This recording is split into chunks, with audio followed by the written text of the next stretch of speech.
How you doing? My name Michael. How long you been married? We've been married 5 days, 6, maybe total of 10 in that. How long you been knowing him? Basically, that's a couple years before this. It's around about 8 years. You gave your life over to this man, trusted him to lead the family, lead you, and he's falling short right now. And I've been hanging in there when everybody else kind of said, let him get rock bottom. I've been hanging in here, but it got to be terrible. Give me 1 Samuel 25. It got to be terrible when you're coming up on my job. They had a bang. Yeah.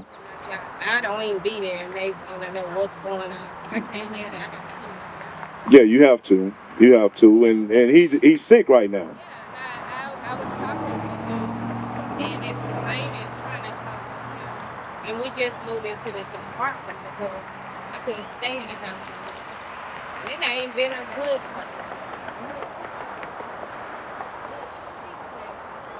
one. Right. It's the same. I was in the bed and he left to go get his. When the situation starts to be detrimental to your livelihood, then you have to start making some changes. But out of the Bible, we got to grab hold to our foremothers and forefathers who left us examples of how we move in these situations. So I'm gonna show you about one of your foremothers, Abigail. I know you read about Abigail and Nabal. I understand You know, what you're saying, but but you don't think. we understand perfectly. I've been trying to do my faith and doing the right thing, but he's Yeah, very combative. yeah. So we're gonna give you how God say deal with it.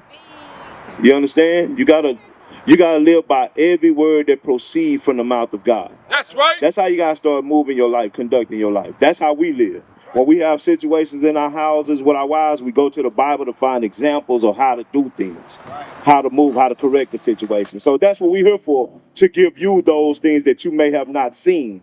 All right, read what you got. The book of 1 Samuel, chapter 25 and verse 3. Bring it out. Now the name of the man was Nabal, and the name of his wife Abigail, and she was a woman of good understanding, So Abigail is a woman that has some good understanding about things. Read. and of a beautiful countenance. Like you said, you losing weight dealing with this situation, but Abigail, she was a woman of beautiful countenance. Now watch this. But the man was churlish. The man was churlish. Let's look up the definition of churlish, please. The man was churlish, and what else? And evil in his doings. And the way he was moving was evil as hell. He was churlish, which means what? And what else? Evil in his doings. And he was of the... Hold up. This is the definition of churlish, rude, in a mean-spirited and surly way. This guy was rude, mean-spirited, and his works was evil as hell. That was Abigail's husband. Read. And he was of the house of Caleb. And David heard in the wilderness that Nabal did shear his sheep. So King David, I'm gonna break the story down. King David, they was on their way to fight a war. They asked him to provide victuals for his army. This dude started talking crap to the king. He about to get everybody in his house killed. 1 Peter 3 and 5. The book of 1 Peter, chapter 3 and verse 5. Bring it out. For after this manner, in the old time, Verse 6. the holy women also, verse 6, even as Sarah obeyed Abraham, calling him Lord, whose daughters ye are. So she kept the honor and respect for her husband. Even though he was doing some wicked stuff, she still respected him. Go back to verse 1 right here. Go back verse 1. 1 Peter chapter 3 and verse 1. Likewise, ye wives, be in subjection to your own husbands, that if any obey not the word, they also may without the word be warned by the conversation of the wives. So God is saying, even though your husband may be having some wicked, evil ways, he may be won over by your conversation and your actions. Because you are constantly in the spirit. That's right. You understand? Read it again.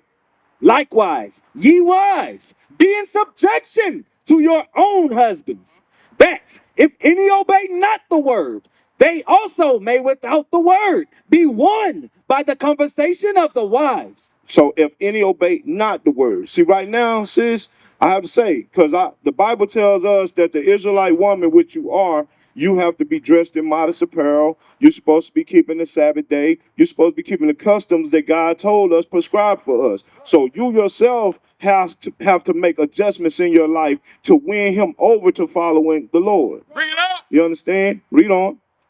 While they behold your chaste conversation, coupled with fear, whose adorning, let it not be that outward adorning of plaiting the hair. So God said, let your adorning not be the outward adorning.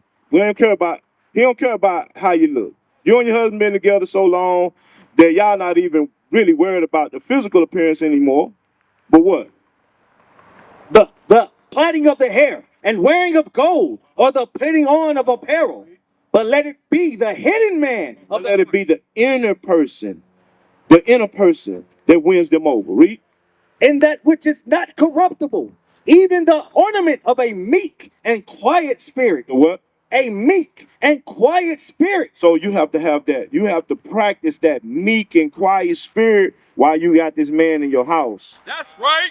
Go to 1 Corinthians chapter 7. Huh? You have to practice that. I know, and I know it's hard because when you're dealing with somebody who's battling with drug abuse, money come up missing, bills ain't getting paid, call missing when I need it. Bring it out. You know what I'm saying? We understand. We grew up in the same circumstances. That's right. The book of 1 Corinthians, chapter 7 and verse 12. Start at 10. Verse 10. And unto the married I command, yet not I, but the Lord.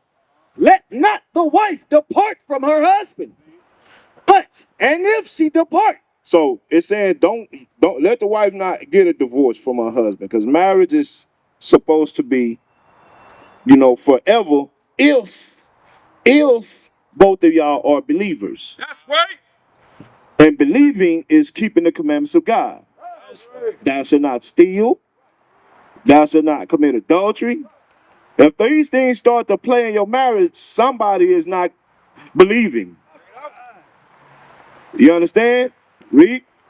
but, and if she depart, let her remain unmarried or be reconciled to her husband. Remain unmarried or be reconciled to her husband. What that mean? Be reconciled to her husband. Or get back together with that believer. Read. And let not the husband put away his wife, but to the rest speak I, not the Lord. If any brother have a wife, she be pleased to dwell with him, let him not put her away.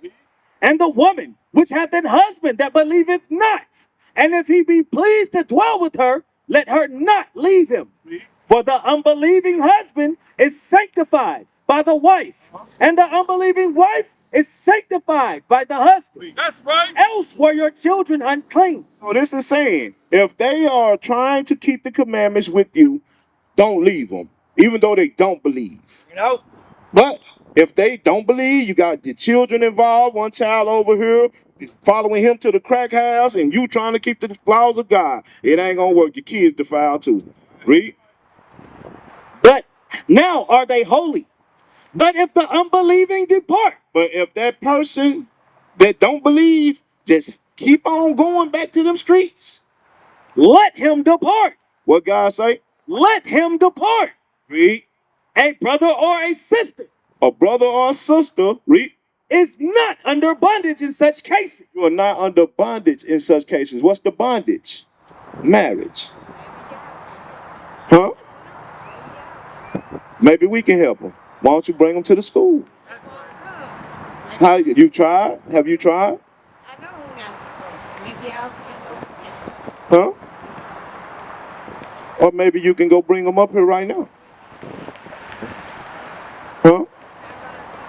Well, sister, how you know if you never tried? I'm telling you. But you didn't try. Yeah. So you got your mind made up already. If I go there, y'all will see me with me. Okay. I mean, what you want us to do? Go and grab them and kidnap them and bring them to the school? Oh, yeah, kidnap them. What you want us to do? All we can do is be here for you when you bring them back, or we can be at the school to help build them up. That's all we can do. We can't force nobody to keep the laws of God. Bring it out. They gotta want to change their lives. That's Right. So God is telling you, He's telling you the same thing. Read that part again. But If the unbelieving depart, let him depart. See there? Why? A brother or a sister is not under bondage in such cases. Not under the laws of marriage in such cases with an unbeliever. He gonna because if you allow him to keep living that lifestyle and coming back to the house, he'll bring some danger to you. That's what I'm trying to tell him. It's gonna be dangerous. So God say what? Depart. So what you gonna do? I'm already departed. So you live separately from him? I'm moving today. The mover's coming to move my things tomorrow. Okay, but you know you have to remain married if if you trying to get him healed, trying to be there and build him up. He don't want it. Is everybody been going down the list trying to help him? He don't. He won't. He gonna go like he been doing all day. Leave. He ain't been the same boy. It's just we're not gonna tell you stay with a drug addict. You know what I mean? Especially if he don't want no help. Yeah, he don't want it. They don't. We say medicine. They wrote prescriptions. He didn't go get it. He don't want it. Okay. He don't want it. So he don't want no. So you separate from him until you realize he done lost his wife or he about to lose his family, and then maybe something will click, and then maybe he'll want to get his life together. But you can't. But you can't let him leave, and then when you feel like you want somebody to come over there and make you feel good, then you let him back in the hive. I'm not that type of female. Okay. Hey, we all we men out here. We understand how it go. Yeah. Okay. We age men too, so we know how things happen. That's right. We know how things go. We're not accusing you of anything. We just saying we live in life too. Okay, all right, sister. We're not accusing you, not trying to accuse you. You know what I'm saying? All praise to the Most High, and you shouldn't be. But let me see. Give me Deuteronomy 22 and 5. Let me see if you this kind of female. Let's see if you do what God say though. Read this. The book of Deuteronomy, chapter 22 and verse 5. The woman. What's your name again? Norma. Who God talking to right here? What did he say? The woman shall not wear that which pertaineth unto a man. What is that? Read it again. The woman shall not wear that. Shall not what? Wear. What that mean? Yeah. What kind of clothes? That which pertaineth unto a man. God said a woman ain't supposed to wear what pertains to a man. What he talking about? Different clothes. What kind of clothes? What kind of clothes belong to men? They show your back. Well, we know you ain't supposed to wear that. But he talking about a specific clothing that belong to men. Who? Negligee don't belong to men. What store you seen selling men's negligee? Well, what do you got? Listen here. Read it again. The woman shall not wear that which pertaineth unto a man. Neither shall a man put on a woman's garment. So if a man put on women clothes, what he putting on? Cheap, sir. If a man dress like a woman, what he putting on? Bring it out. Like what? Huh? What kind of clothes is he putting on? What's the women's clothes? What's female clothes? What clothes is specifically made for females? Bring it out. Like what? Dress. Dresses. So what clothes specifically made for men? Bring it out. Which pants? Pants. That's right. That's it, exactly, pants. So let's read it again. The woman What's your name? Normal. shall not wear that which pertaineth unto a man. Normal shall not wear what? The paint. Pants. That's right. Now, is you gonna do what God said? Okay. Now we out to a good start. Now it can't be one of them dresses that try to show the figure because you saying I lost my weight and this and that. Get out. It can't be one of those. Give me that in Timothy. I'm not trying to do Yeah, right, Norman. You think you still got it. I'm not trying to do Yeah, you do. You know you do. That's why you say I ain't lost my weight. Yeah. Read. The verse of 1 Timothy chapter 2 and verse 9. Bring it out. In like manner also, that women adorn themselves in modest apparel. See, God said that dress, it gotta be modest too. What that mean? Can't be all tight. Exactly. There you go. There you go. So is you gonna do that part? Is you gonna get a modest dress and fill your closet up with those things? So now you're being godly. That when you do that, now you're being godly. Now you can seek to gain a godly man. You understand? Because man ain't just looking at them hips, ain't looking at the lips, he looking at what's up under that forehead. That's right. You understand? Read it again. In like manner also, that women adorn themselves in modest apparel, with shamefacedness and sobriety. He said you gotta be shamefaced and sober. What does shamefaced mean? What Big Mama say shamefaced mean? No. Shamefaced mean don't be seen. That's right. Don't be seen. That's right. Bring it out. You know what I'm saying? Stay low key. You know what I'm saying? Keep it ladylike. That's shamefaced. Read. And sobriety. And sober. Because a lot of these females now, and your mommy asks how old you are? How old are you?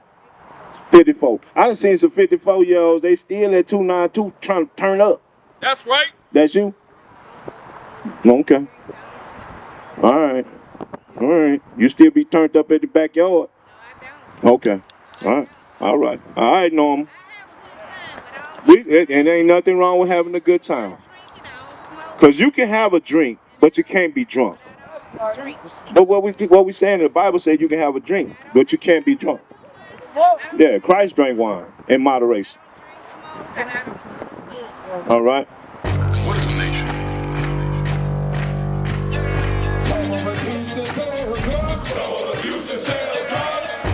Nation is men leading by example.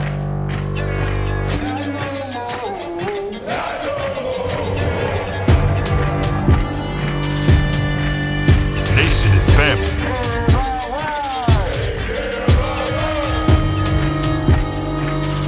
Nation is community. Nation is children with role models.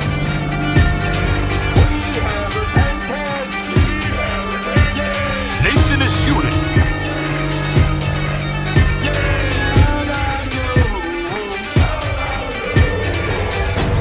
Nation is you.